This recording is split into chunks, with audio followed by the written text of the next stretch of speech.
Hello my friends and my students, welcome back to my channel Max Code. तो आज हम यहाँ पे थियरी ऑफ मशीन सब्जेक्ट में एक बैलेंसिंग चैप्टर का एक न्यूमेरिकल सॉल्व करने वाले हैं। जैसा कि पिछले वीडियो में हमने यहाँ पे balancing of several rotating masses in same plane का हमने यहाँ पे ग्राफिकल मेथड का एक थियरी देखा था हमने। तो आज हम यहाँ पे उस थियरी के ऊपर कुछ एग्जाम्पल सॉल्व करने वाले हैं। हम यहाँ पे 3 से 4 एग्जाम्पल सॉल्व कर सकते हैं, लेकिन हम क्या करेंगे वन बाय वन, यानी कि example number 1, example number 2, 3, 4, multiple example हम वन बाय वन वीडियोस में हम देखते जाएंगे। ओके, तो आज स्टार्ट करते हैं हमारा पहला वीडियो लेक्चर। तो डेटा में हमें क्या दिया है, 4 masses M1, M2, M3 and M4 are 200 kg, 300 kg, 240 kg and 260 kg respectively. The corresponding radius of rotation are 0.2 meter, 0.15 meter, 0.25 meter and 0.3 meter respectively, and the angles between the successive masses are 45 degree, 75 degree and 135 degree. Find the position and magnitude of balance mass required if its radius of rotation is 0.2 meter. तो यहाँ पे हमें data में क्या दिया है कि 4 masses is given. यहाँ पे 4 मास हमने दिया है। कौन कौन सा? M1 is 200 kg, M2 is 300 kg, M3 is 240 kg, M4 260 kg, and its radius of rotation is given 0.2 meter, R2 0.15 meter, R3 0.25 meter and R4 0.3 meter। ये R1 क्या है? M1 की रेडियस ऑफ रोटेशन है। R2 क्या है? M2 masses की radius of rotation है। M3 और M4 उसी तरह से R3 R4 की रेडियस ऑफ रोटेशन हुई। अब यहाँ पे हमें angle of masses between the successive masses, angle between successive masses, हमें यहाँ पे क्या है? एंगल बिटवीन सक्सेसिव मासेस, यानी कि M1 और M2 का एंगल कितना हुआ? 75 डिग्री। ओके, तो यहाँ पे हमें θ1 क्या लेना होगा? एज्यूम करना होगा 0, यानी कि M1 की पोजीशन क्या होगी? स्ट्रेट होगी, 0 डिग्री के ऊपर होगी। ओके, θ2 की पोजीशन क्या होगी? यानी कि angle between the successive masses M1 and M2 is 45 degree. तो ये होगा हमारा 45 डिग्री।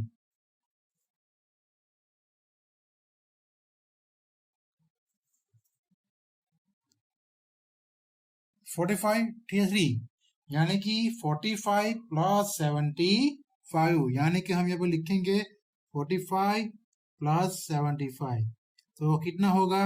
It's 120 degree angle. θ4 कितना दिया है हमें? 135 नहीं दिया है, वो दिया है मास M3 और मास M4 का बीच के एंगल दिया है 135 डिग्री।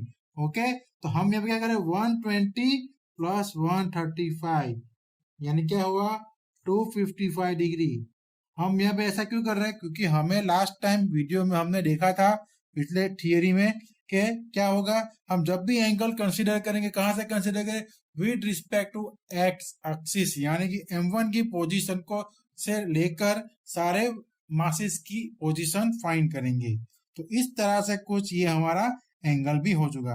अब क्या दिया? बैलेंसिंग रेडियस इज गिवन, यानी कि जो भी बैलेंसिंग मास होगा तो उसका रेडियस ऑफ रोटेशन कितना होगा वो हमें दिया है 0.2 मीटर। तो हमें ढूंढना क्या है?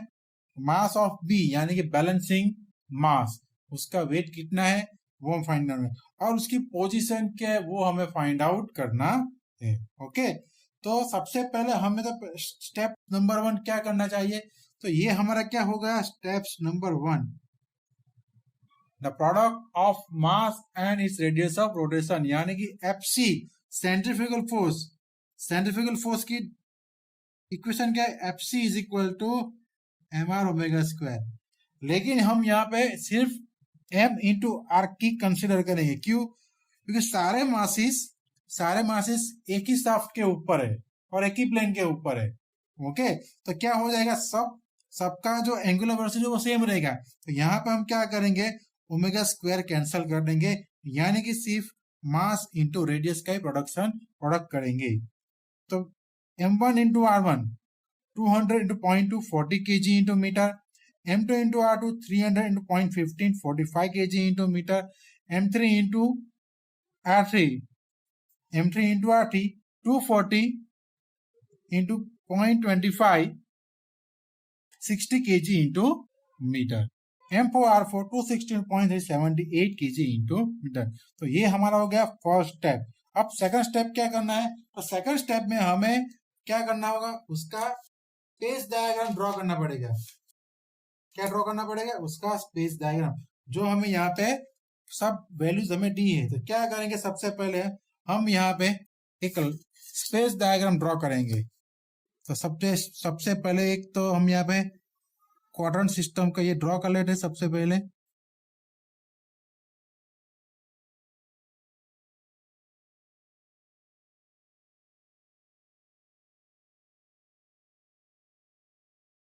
तो ये हो गया हमारा एक्स एक्सिस, ये होगा Y axis, X and Y.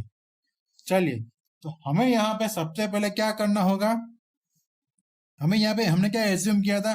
θ1 is equal to 0 degree. हमें यहाँ पे मास m1 की पोजीशन को एज्यूम करना होगा. वो क्या होगा? m1 is equal to 0 degree. तो हम क्या करेंगे? तो यहाँ पे हम यहाँ पे एक m1 की पोजीशन बनाएंगे कुछ इस तरह से. ये हो गया हमारा m1. कितना है m1? हमारे पास है 200. तो उसको लिखने की जरूरत नहीं. यहाँ पे हमें यहाँ पे उसको लिखने की जरूरत नहीं है. जो हमें दिया ही है सबसे पहले. तो अगर आप लिखेगा तो भी कोई प्रॉब्लम नहीं होगा. ओके, चलिए फिर हम क्या करेंगे? θ2 45 डिग्री, यानी कि m2 की पोजीशन क्या है? 45 डिग्री. तो हम क्या करें? यहाँ पे प्रोटेक्टर लेंगे और यहाँ से हम एंगल मेजरमेंट करेंगे 45 डिग्री यहाँ पे. चलिए, तो अब ये हमारा m2 भी हम यहाँ पे ड्रॉ कर लेते हैं.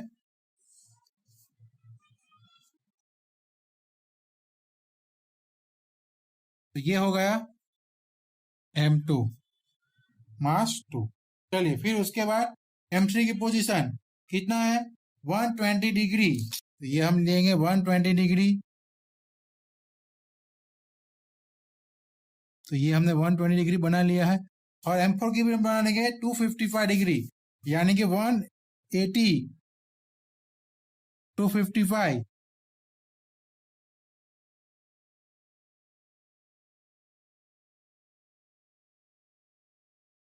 Seven 180 plus 75 degree, 180 plus 75 degree. तो इस तरह से हम यहाँ पे इसका हमने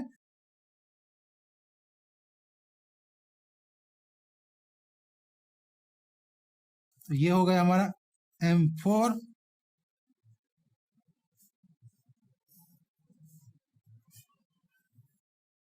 ये हो गया हमारा m3, m1 m2 m3 m4. तो कुछ इस तरह से हमने इसकी पोजीशन बना ली. अब उसको शो भी कर देते हैं. उसको हम शो भी कर देते हैं कुछ इस तरह से. तो कैसे? तो सबसे पहले क्या करेंगे? θ2, देखिए यहाँ पे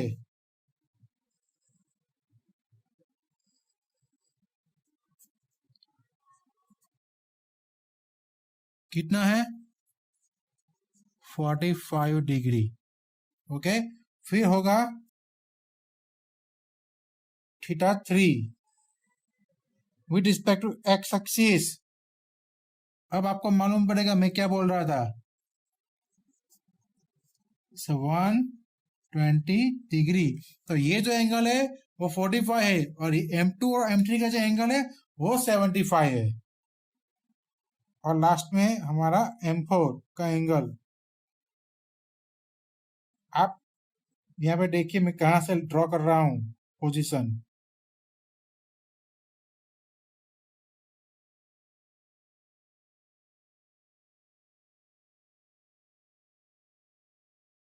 ये हो गया हमारा θ4 255 डिग्री. ओके, चलिए, तो अब हम यहाँ पे ये जो हमने ड्रॉ किया वो क्या ड्रॉ किया था? इसको कहते हैं स्पेस डायग्राम. इसको कहते हैं स्पेस डायग्राम. तो वो हमारा सेकंड स्टेप हुआ. ये क्या हुआ? ये हमारा सेकंड स्टेप स्पेस डायग्राम. चलिए, अब हमें क्या करना है? तो अब हमें उसका वेक्टर डायग्राम ड्रॉ करना है, यानी कि हमें यहाँ पे वेक्टर डायग्राम ड्रॉ करने के लिए स्केल की जरूरत पड़ेगी। ओके, सो स्केल यानी कि जो भी हम यहाँ पे जो हमारा जो M1 R1 है, M2 R2 है, M3 R3 वो ड्रॉ करेंगे। तो ये इतना बड़ा तो हम ड्रॉ नहीं कर सकते, एक और यूनिट भी किसमें, केजी इंटू मीटर में है। तो हम क्या करेंगे, यहाँ पे कोई एक स्केल ले लेंगे। मान लीजिए कि हम यहाँ पे लिखते हैं, चलिए सबसे पहले तो हम यहाँ पे लिखते हैं वेक्टर डायग्राम।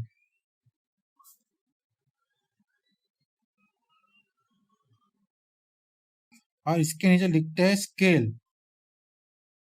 सो हम यहाँ पे लेंगे 1 सेंटीमीटर इज इक्वल टू, आप अपने हिसाब से ले सकते हैं, आप अपने हिसाब से ले सकते हैं, मैं अपने हिसाब से ले रहा हूं। तो मैं ले रहा हूं 1 centimetre is equal to 10 KG into metre.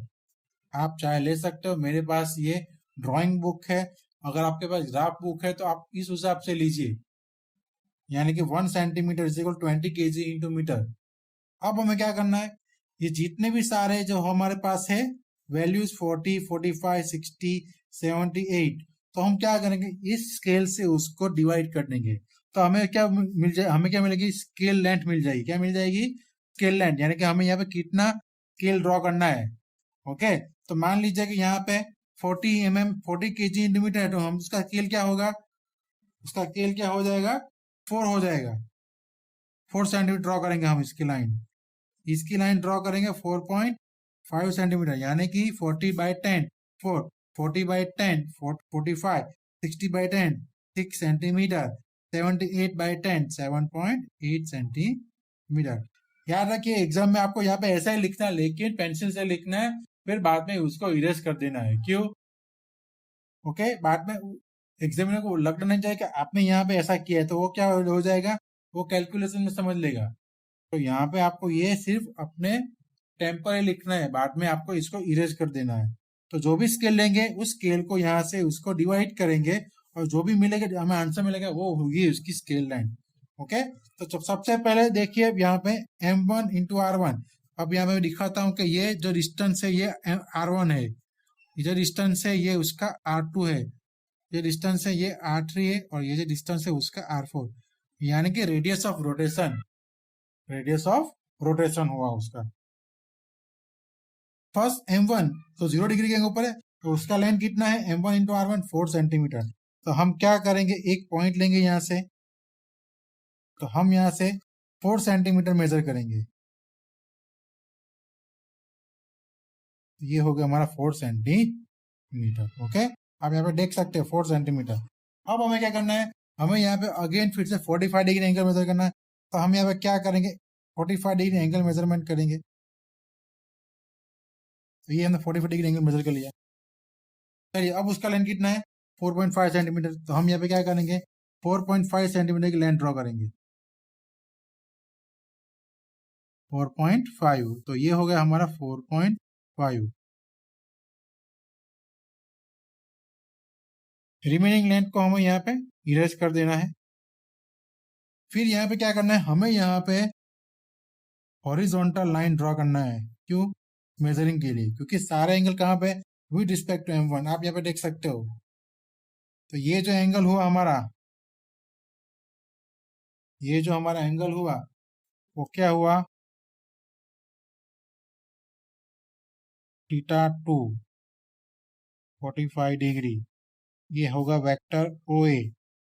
First draw vector OA at a 0 degree angle is known as M1 R1। ये होगा हमारा M1 R1, कितना है 40 केजी इंटू मीटर।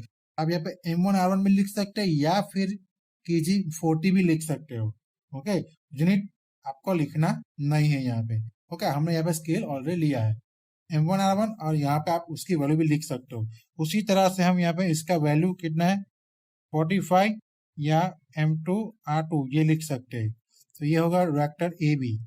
ओके, चलिए फिर उसके बाद हम यहाँ पे क्या करेंगे, 120 डिग्री एंगल मेजर करेंगे, 120 डिग्री। तो हम यहाँ पे हॉरिजॉन्टल लाइन ले लिया हमने यहाँ पे एज ए रेफरेंस। ओके, तो 120 ये हो गया हमारा 120। सो 120 डिग्री एंगल के ऊपर हमें कितना लाइन ड्रॉ करना है, 6 सेंटीमीटर लाइन ड्रॉ करनी है। कितनी, 6 सेंटीमीटर।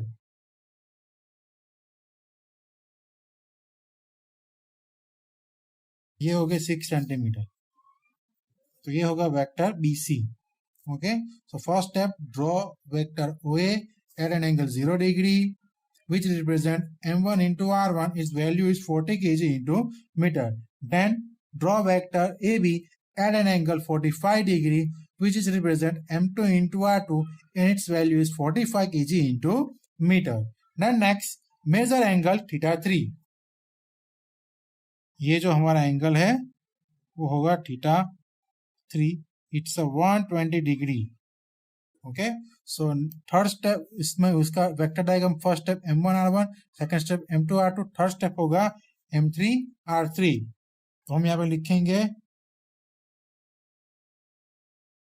m3 r3 और उसका वैल्यू कितना है 60 है। ओके, चलिए फिर so draw vector BC at an angle 120 degree angle which is represent m3 into r3 and its value is 40 kg into metre. अब अगेन फिर से यहाँ पे क्या करेंगे, हॉरिजॉन्टल हम ड्रॉ करेंगे और वहां से हम कितना एंगल मेजर करेंगे 255। तो ये 185 तो हो गया, 180 तो हो गया, सॉरी 180 है, not 80, 185। Straight angle horizontal angle is 180 degree. तो 180 प्लस 55 यानी कि सॉरी 75 यानी कि 255। तो हम यहाँ पे उसका कितना लेंथ है उसका 78, तो 7.8 मीटर, 7.8 मीटर, 7.8 सेंटीमीटर, 7.8 सेंटीमीटर। तो ये हो गया हमारा। हम क्या लिखेंगे, तो हम यहाँ पे लिखेंगे m4 इंटू r4 78। चलिए, तो ये होगा draw vector CD at an angle 255 degree theta 4, 255 degree. Okay, चलिए अब हम क्या करेंगे, अब लॉ ऑफ पॉलीगॉन के हिसाब से जो हम इंजीनियरिंग मैकेनिक्स में पढ़ चुके हैं, लॉ ऑफ पॉलीगॉन क्या कहता है कि जो उसका रिजल्टेंट होगा, सारे फोर्सेस क्या होगा, रिजल्टेंट मिलेगा हमें। तो वो क्या हो जाएगा, को क्लोजिंग साइड से ज्वाइन कर देंगे हम। यहाँ पे हम कैसे करेंगे, हम इसको इस तरह से कर देंगे, डैश लाइन से।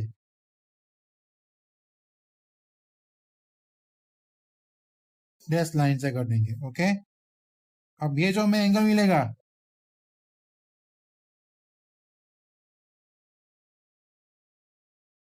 अब हम क्या करेंगे, ये एंगल हमें मेजर करना है। कितना एंगल है, ये एंगल, तो ये हो गया हमारा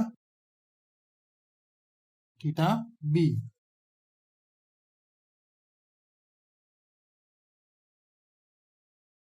थीटा में मिलेगा हमें थीटा B, कितना होगा। तो अब हम यहाँ पे मेजर करेंगे उसको। हम ऐसे कैसे करेंगे, तो इस लाइन को थोड़ा सा एक्सटेंड करेंगे ताकि हम इसका एंगल मेजर कर सके।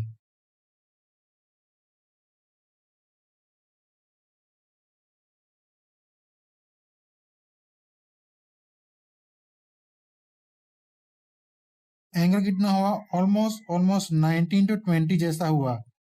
आप यहाँ पे लिख सकते हैं, मुझे मालूम 20 ही है, ऑलमोस्ट 20 है। सो 180 प्लस 20, मैंने क्या किया, मैंने ये एंगल मेजर किया, लेकिन हमको क्या चाहिए with respect to horizontal axis. तो हमें यहाँ से 180 प्लस 20, क्योंकि ये जितना एंगल होगा ये भी उतना ही एंगल होगा।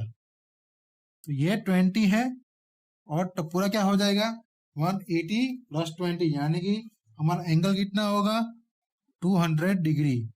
तो ओरिजिनल आंसर जो बुक में लिखा है वो 210 है, मेरा यहाँ पे 200 डिग्री है।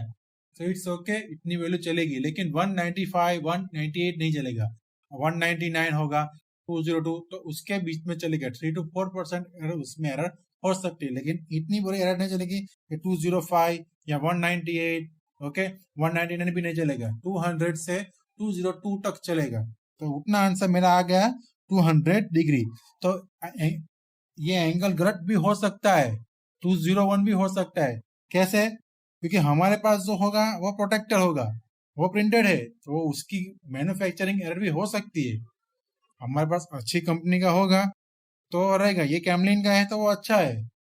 तो मुझे नहीं मालूम इसका कितना उसका कितना एरर है, तो लेकिन यहाँ पे इतना तो आंसर आ चुका है जितना वैलिड है। तो 201 और 200 डिग्री, ओके, इट्स सिमिलर। चलिए अब उसका वेक्टर, उसका मेजरमेंट करते हैं। तो मुझे यहाँ पे मेजरमेंट करने के क्या चाहिए, तो उसका इक्वेशन बनाना पड़ेगा। कैसा इक्वेशन, तो हम यहाँ पे लिखते हैं OD, vector D O into scale, into scale,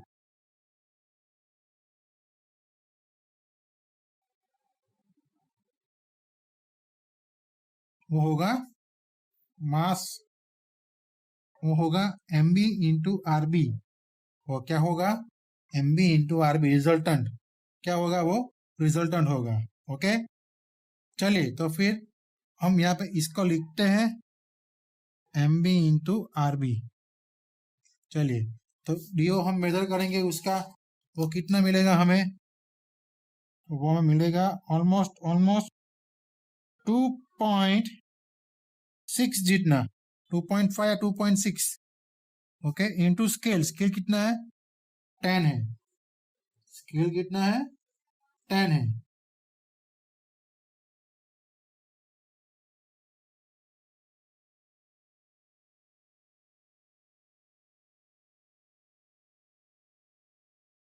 तो वो होगा कितना, 26।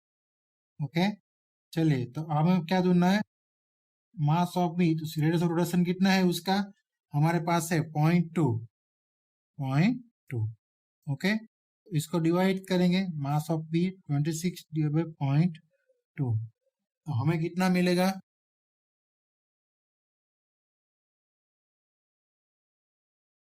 वो कितना हो जाएगा, 130। ओके, तो मैंने यहाँ पे फिर से चेक किया तो मेरा आंसर आता है ना, वो 2.4 आता है। ओके, 2.4 आ रहा है, 2.4 सेंटीमीटर, 2.4, यानी कि 24 डिवाइड बाई 0.2, उसका कितना आंसर होगा, 120 केजी, 120 केजी। ओके, तो मास ऑफ बी हमें आंसर मिला है 120 केजी। देखिए मुझे यहाँ पे लिख रहा था 2 पॉइंट, लेकिन यहाँ पे मेरा पॉइंट का ज्यादा फैल चुका हूँ। आप यहाँ पे जितना प्रेस करोगे ना वो उतना फैलता जाएगा। ओके, तो वो क्या हो जाएगा, बड़ा बड़ा बनता जाएगा। तो उसको एक ही बार टच करने का है, फिर दूसरी बार टच मत कीजिए आप। यहाँ पे 2.4 ही आंसर है। तो अब बुक का जो आंसर है वो 115 से लेकर 118 तक दिया है। तो इट्स ओके, हमारा आंसर उसके नजदीक ही है, 118, तो 120 केजी। ओके, तो ये भी ग्राफिकल एरर के हिसाब से भी हो सकता है। तो हमें यहाँ पे मास ऑफ बी मिला है 120 केजी, और उसका एंगल कितना मिला है, तो हम यहाँ पे लिखते हैं mass of, sorry, balancing mass,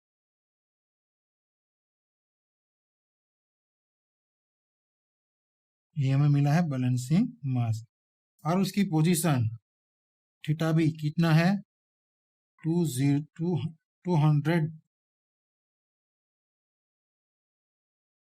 angle of balancing mass.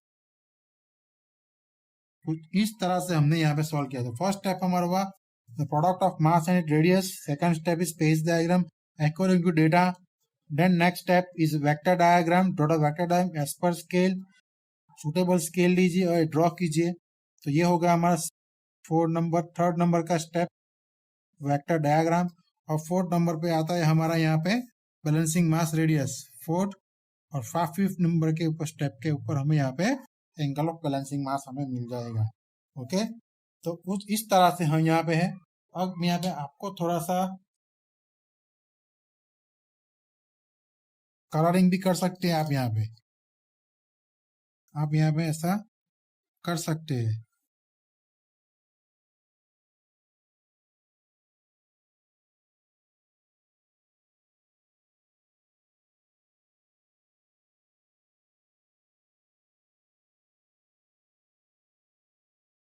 और इसको यहाँ पे ऐसे ही रखेंगे, या फिर हम यहाँ पे थोड़ा सा ब्लैक स्केच पेन यूज करेंगे जिससे कि मालूम पड़ सके। उसको कैसे ड्रॉ करना है, डैश लाइन में ड्रॉ करना है। ओके, वो डैश लाइन में ड्रॉ करना है। तो ये O A O B B C D O, तो यहाँ पे हमें इस तरह से मास, बैलेंसिंग मास और एंगल ऑफ बैलेंसिंग मास हमें मिल चुका है। अब हमें क्या करना है, अब हमें यहाँ पे उसको प्रेजेंट करना है कहाँ पे, यानी कि उसका रिजल्टेंट, इसका क्या होगा, ये रिजल्टेंट होगा।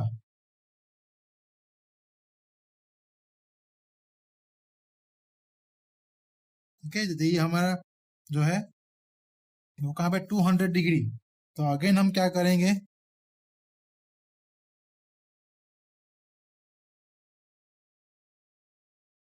टू 200 डिग्री, तो ये हो गया 200 डिग्री। तो हम यहाँ पे इसको ड्रॉ करेंगे।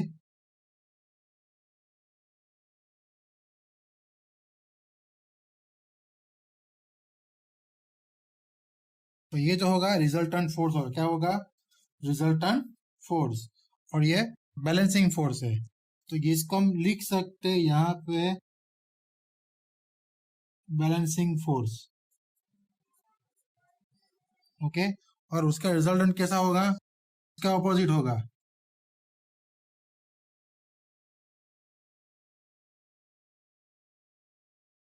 इसको कहेंगे रिजल्टेंट फोर्स, रिजल्टेंट फोर्स। तो उसका कितना एंगल होगा, उसका 20 डिग्री एंगल, जितना इसका एंगल है उसका इतना एंगल होगा। तो ये जो एंगल होगा वो कितना होगा, theta R, resultant and force angle, resultant force का एंगल कितना है सर, 20 डिग्री। और बैलेंसिंग रेडियस का कितना एंगल है, तो ये होगा हमारा 120, सॉरी 180 प्लस 20।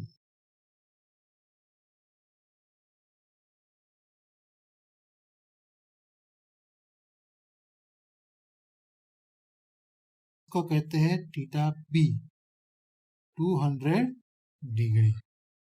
तो सारे सिस्टम का रिजल्टेंट यहाँ पे है, रिजल्टेंट फोर्स, और उसको बैलेंस करने के लिए ये क्या है, फोर्स बैलेंसिंग, बैलेंसिंग फोर्स। तो ये उसको बैलेंसिंग करता है, यानी कि पूरा सिस्टम को यहाँ पे हम एक रिजल्टेंट फाइंड कर रहे हैं, और उस फोर्स को बैलेंस करने के लिए हम दूसरा फोर्स हम फाइंड कर रहे हैं, उसकी अपोजिट डायरेक्शन में। ओके, तो इसको कहते हैं balancing of several mass rotating in a same plane. Okay, आप यहाँ पे ऐसे भी दिखा सकते हो, आप यहाँ पे क्या कर सकते हो, इसकी जो मैंने एरो यहाँ पे डाउन साइड ली है थर्ड क्वाड्रेंट की ओर, आप चाहे तो फर्स्ट क्वाड्रेंट की ओर दिखा सकते हो कुछ इस तरह से। तो यहाँ पे एंगल क्या हो जाएगा, 220 डिग्री हो जाएगा। तो कुछ बुक में ऐसा भी है कि रिजल्टेंट फोर्स को दिखाया गया है, और मैंने यहाँ पे बैलेंसिंग फोर्स को दिखाया है, दोनों सेम ही है। बैलेंसिंग फोर्स होगा तो उसका एंगल कितना होगा, 200 डिग्री होगा। ओके, तो कंफ्यूजिंग मत होइए, आप यहाँ पे देखिए, इसीलिए मैंने यहाँ पे ब्लैक स्केच पेन से ही ड्रॉ किया है। ओके, तो आप यहाँ पे देखिए, कुछ बुक में यहाँ पे ऐसे ही होगा, कुछ बुक में उसको ऑपोजिट डायरेक्शन में होगा। ओके, तो ये होगा हमारा balancing of several mass rotating in a same plane. तो आशा करता हूँ मेरा वीडियो आपको अच्छा लगा हो, और अच्छा लगा तो प्लीज सब्सक्राइब, चैनल को सब्सक्राइब कीजिए, शेयर कीजिए, और दूसरे स्टूडेंट को बताइए। ओके, तो मिलते हैं अगले वीडियो में कुछ इस तरह का एग्जाम्पल लेके, तब तक के लिए थैंक यू, जय हिंद, जय भारत।